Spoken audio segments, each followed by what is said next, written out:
আমরা দুঃখিত, আমরা মর্মাহত। অনেক মানুষ আগেও মারা গেছে, এখনো অত্যাচারিত হচ্ছে।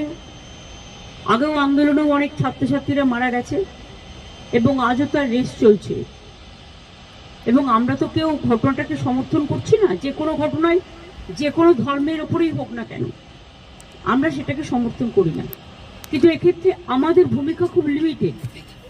তার কারণ এটা হচ্ছে, যেহেতু আমরা আলাদা দেশ, বাংলাদেশ আলাদা দেশ, এটা ইন্ডিয়া গভর্নমেন্ট বাংলাদেশ গভর্নমেন্টের সাথে কথা বলতে পারি, বলে অ্যাকশন নিতে পারি। আমরা এটুকু বলতে পারি যে আমরা এক্সটার্নাল অ্যাফেয়ার্স পলিসির ব্যাপারে তৃণমূল কংগ্রেসের স্ট্যান্ড হচ্ছে যে যখনই গভর্নমেন্টে থাকুক না কেন, আমরা গভর্নমেন্টের স্ট্যান্ডটাকে সাপোর্ট করি।